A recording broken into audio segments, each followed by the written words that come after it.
कहानी की शुरुआत टॉम नाम के एक लड़के से होती है जो एक बहुत ही सामान्य सी जिंदगी जी रहा था। स्कूल में उसका सबसे खास दोस्त डैनी था और साथ ही उसे लूसी नाम की एक लड़की बहुत ज्यादा पसंद थी। उसके हिसाब से तो लूसी पूरे स्कूल की सबसे सुंदर लड़की थी। उसके स्कूल में यूजीन नाम का एक लड़का भी था जो अक्सर टॉम और उसके दोस्तों को काफी परेशान करता। घर पर टॉम अपने माँ बाप के गुजर जाने के बाद अपनी दादी के साथ ही रहता। एक रात टॉम अकेले ही सैर करते हुए लूसी के कमरे के बाहर पहुँच गया जिसका दरवाजा खुला हुआ था और जब उसने दरवाजा खोला तो उसकी नजर 4 आदमियों पर पड़ी जो उस वक्त लूसी का बलात्कार कर रहे थे। तभी उन अपराधियों की नजर टॉम पर पड़ी और उन्होंने उसका पीछा करना शुरू कर दिया। उनसे भागते हुए टॉम ने मदद के लिए अपना फोन निकाला पर तभी उनमें से एक आदमी ने उस पर गोली चला दी जो उसके फोन को चीरते हुए सीधा उसके दिमाग में जाकर लगी। कुछ घंटों बाद टॉम को होश आया तो वो अपनी दादी के साथ हॉस्पिटल में था जहाँ डॉक्टर ने उसे बताया कि अच्छी किस्मत के चलते वो ऑपरेशन के जरिए उसे ठीक करने में कामयाब तो हो गए पर गोली के साथ साथ फोन के कुछ हिस्से भी उसके दिमाग में चले गए जिन्हें निकालने से काफी खतरा हो सकता था और फिलहाल वो एक और ऑपरेशन नहीं कर सकते। इसीलिए कुछ दिन बाद टॉम को हॉस्पिटल से रिहा कर दिया गया पर वो अभी भी इस बात से परेशान था कि वो उस रात लूसी की मदद नहीं कर पाया। घर पहुंचते ही उसके साथ कुछ अजीबोगरीब चीजें होने लगी और अब वो दूर से ही लोगों के फोन की बातें सुन सकता था। इसके साथ साथ वो डेटा ट्रांसफर को भी अपनी आंखों से देख सकता था मानो वो खुद ही एक मोबाइल फोन बन गया हो। असल में ये सब उस फोन के हिस्सों की वजह से हो रहा था जो उसके दिमाग में थे। कुछ दिनों बाद वो लूसी से मिलने उसके घर गया जहाँ उसने मदद न कर पाने के लिए लूसी से माफी मांगी लेकिन लूसी का कहना था कि वो चाहकर भी कुछ नहीं कर सकता था क्योंकि तब तक तो वैसे भी बहुत देर हो चुकी थी। साथ ही उसने अपराधियों का नाम बताने से भी साफ इनकार कर दिया लेकिन इसके बावजूद भी टॉम ने किसी भी हाल में उनसे बदला लेने का फैसला कर लिया था। समय के साथ धीरे धीरे टॉम की शक्तियां बढ़ती जा रही थी और एक रात जब उसने अपनी खिड़की से बाहर देखा तो उसे पूरे शहर का डाटा अपनी आंखों से दिखाई दे रहा था और अब उसका दिमाग इतना ताकतवर हो चुका था कि वो किसी भी चीज को बस देखकर याद कर लेता। साथ ही वो लोगों के फोन को दूर से ही हैक कर सकता था। अगले दिन जब टॉम स्कूल वापस गया तो उसने डैनी को बताया कि मेरे हिसाब से इस घटिया काम में यूजीन और उसके साथियों का हाथ है लेकिन डैनी ने इस बात को मानने से साफ इनकार कर दिया क्योंकि उसके मुताबिक यूजीन बुरा है लेकिन इतना भी बुरा नहीं है। उस रात क्लास के दौरान टॉम ने यूजीन का फोन हैक करके देखा कि उसमें उस रात की एक वीडियो थी जिसके बाद उसने अपनी पूरी शक्तियों से यूजीन का फोन ब्लास्ट कर दिया। उसी रात टॉम एक पार्टी में गया जहां यूजीन और उसके साथी भी मौजूद थे और उसे पूरा यकीन था कि ये वही लोग थे जिन्होंने लूसी का फायदा उठाने की कोशिश की पर जब उसने उन लोगों से जाकर सवाल किया तो डैनी ने बीच में आकर उसे रोक दिया। पार्टी से निकलकर टॉम लूसी से मिलने के लिए गया और जब वो दोनों छत पर खड़े थे तो उनकी नजर यूजीन और उसके साथियों पर पड़ी जिन्हें देखकर लूसी काफी घबरा गई और उसके हाव भाव देखकर टॉम तुरंत समझ गया कि इस घटिया काम के पीछे यूजीन का ही हाथ है। अगले दिन से ही टॉम ने लूसी का बदला लेने के लिए काम शुरू कर दिया। सबसे पहले उसने यूजीन और उसके साथियों का पीछा करके उन सभी के फोन हैक कर लिए ताकि उनके फोन की मदद से वो उनके ऊपर नजर रख सके। उसी रात उनका एक साथी रिक अपना मन बहला रहा था और तब उसी वक्त टॉम ने उसकी वीडियो रिकॉर्ड कर ली और अगले दिन जब स्कूल में टीचर एक प्रेजेंटेशन दे रही थी तभी टॉम ने प्रोजेक्टर को हैक करके उसमें रिक की वीडियो चला दी जिसे देखकर सभी बच्चे काफी हंस रहे थे। उसी दिन टॉम लूसी से मिलने के लिए गया और उसने उसे रिक की वीडियो के बारे में बताया जिसे सुनकर लूसी हंसने लग गई जो कि उस दर्दनाक हादसे के बाद पहली बार हुआ था। इसके बाद टॉम ने उसे अपनी नई शक्तियों के बारे में बताया और साथ ही उसने अपने आप को आई बॉय का नाम दिया जिसे सुनकर लूसी काफी हैरान थी। उसी रात जब टॉम और लूसी घूमकर वापस आ रहे थे तभी यूजीन और उसके साथियों ने उन्हें घेर लिया। असल में उन्हें भरोसा था कि इस सब के पीछे टॉम का ही हाथ है पर तभी टॉम ने अपनी शक्तियों की मदद से उन्हें एक मैसेज भेजा जिसमें लिखा हुआ था कि वो लोग गलत आदमी को पकड़ रहे हैं और असल में इस सब के पीछे कोई और है। ये मैसेज पढ़ते ही यूजीन और उसके साथी टॉम और लूसी को छोड़कर उस आदमी को ढूंढने में लग गए और इसी मौके का फायदा उठाकर वो दोनों भी वहाँ से निकल गए पर टॉम अब डर के पीछे हटने वाला नहीं था।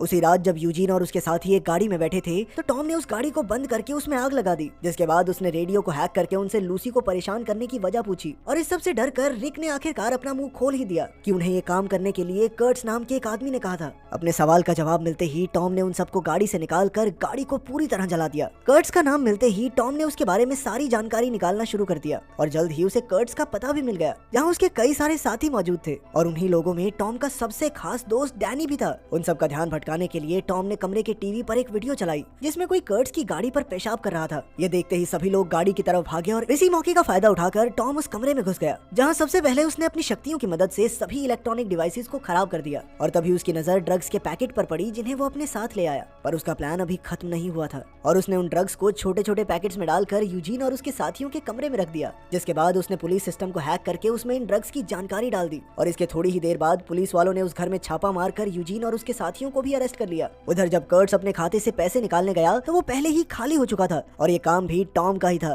थोड़ी देर बाद कर्ट्स को उसके बॉस एल्मन का फोन आया जिसने उसे जल्द से जल्द उस आदमी को पकड़ने को कहा जिसने उनके ड्रग्स के बिजनेस के साथ छेड़छाड़ की है। इस वक्त टॉम भी कर्ट्स और उसके बॉस के बीच की बातें सुन रहा था और उसने तुरंत ही अपनी शक्तियों की मदद से एल्मन के बारे में जानकारी निकालना शुरू कर दिया लेकिन पूरी कोशिश करने के बाद भी उसे एल्मन के बारे में कोई जानकारी नहीं मिली। मानो वो इस दुनिया में हो ही ना। उसी रात कर्ट्स ने अपने सभी आदमियों को सारे इलेक्ट्रॉनिक डिवाइसेस तबाह करने को कहा ताकि आई बॉय उनका कुछ ना बिगाड़ सके। पर अब तक वो लोग समझ गए थे कि आई बॉय की शक्तियां इतनी ज्यादा थी कि अब उसे किसी इलेक्ट्रॉनिक डिवाइस की जरूरत नहीं है और वो किसी भी चीज को सिर्फ देख कर ही हैक कर सकता था। एक रात टॉम को कर्ट्स की एक बड़ी ड्रग डील की खबर मिली, जिसके बाद उसने कर्ट्स का पीछा करना शुरू कर दिया। लेकिन थोड़ी दूर जाते ही कर्ट्स उसकी नजरों से दूर हो गया क्योंकि उसने आई बॉय से बचने के लिए अपना फोन कूड़ेदान में फेंक दिया था। पर टॉम इतनी जल्दी हार मानने वालों में से नहीं था। उसने एक सैटेलाइट को हैक करके कर्ट्स का पता लगा ही लिया। उस जगह पर पहुंचने से पहले टॉम ने इंटरनेट की मदद से कुछ मार्शल आर्ट्स के मूव सीख लिए, जिसकी मदद से उसने कुछ आदमियों को हराकर उन ड्रग्स को वहीं पर जला दिया। पर तभी कर्ट्स और उसके आदमी भी वहां पहुंच गए और उन्होंने टॉम पर हमला कर दिया, यहाँ तक कि वो टॉम पर गोली चलाने ही वाले थे। पर तभी टॉम ने एक हाई फ्रीक्वेंसी साउंड निकालकर उन्हें अपने से दूर कर दिया।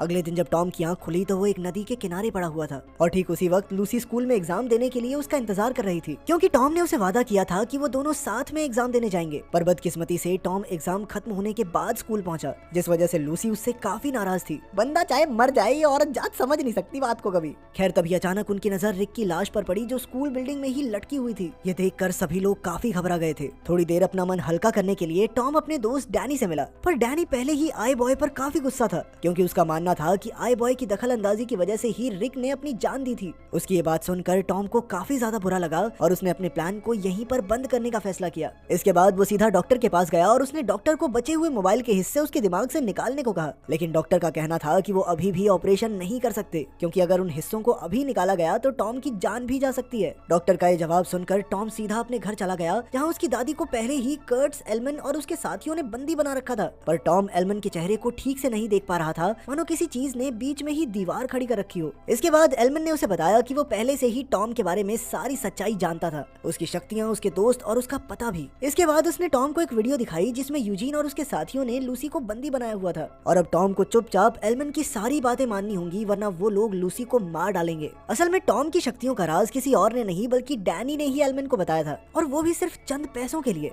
पूरी कहानी सुनने के बाद एल्मन ने अपना फोन निकालकर टॉम के सामने रख दिया और फिर उसने टॉम को अपने बैंक खाते को पूरी तरह भरने को कहा। टॉम के पास कोई दूसरा चारा नहीं था, इसीलिए उसने अपनी शक्तियों की मदद से एल्मन के खाते में पैसे डालना शुरू कर दिया। पर साथ साथ उसने यूजीन के फोन को हैक करके पुलिस को भी फोन कर दिया, जिसके थोड़ी देर बाद ही पुलिस उनके ठिकाने पर पहुंच गई। पर यूजीन और उसके साथी बहुत चालाक थे और वो लूसी को लेकर तुरंत ही वहां से चला गया। थोड़ी देर बाद एल्मन और कर्ट्स भी टॉम को लेकर वहां पहुंच गए और एल्मन ने टॉम को दोबारा से उसके खाते में और पैसे डालने को कहा। लेकिन इस बार टॉम ये नहीं कर पा रहा था, क्योंकि उस वक्त एल्मन ने अपना फोन हाथ में पकड़ा हुआ था। असल में एल्मन टॉम के सिग्नल को एक खास चिप की मदद से रोक रहा था, जो उसने अपने दिमाग में फिट कर रखी थी। पर इसके बावजूद भी टॉम ने अपनी पूरी शक्ति का इस्तेमाल करके एल्मन के फोन में एक धमाका कर दिया, जिसके चलते सभी लोगों का ध्यान भटक गया। और इसी मौके का फायदा उठाकर टॉम ने एक एक करके सभी लोगों के फोन में धमाका करना शुरू कर दिया। इसके बाद वो एल्मन का पीछा करते हुए बाहर पहुंचा और इस सब के बीच एल्मन ने लूसी को मुक्का मारकर जमीन पर गिरा दिया, जिसे देखकर तो टॉम गुस्से से पागल ही हो गया। जिसके बाद उसने अपनी एक खास शक्ति का इस्तेमाल किया, जिसकी मदद से वो किसी को भी एक बहुत तेज बिजली का झटका दे सकता था, और उसकी शक्ति ने एल्मन को एक ही झटके में खत्म कर दिया। कुछ दिनों बाद जब टॉम वापस सही होकर स्कूल गया तो डैनी ने उससे माफी मांगने की काफी कोशिश की, पर टॉम तो उसकी एक बात सुनने को तैयार नहीं था। और आखिर में हम देखते हैं कि टॉम और लूसी की भी सेटिंग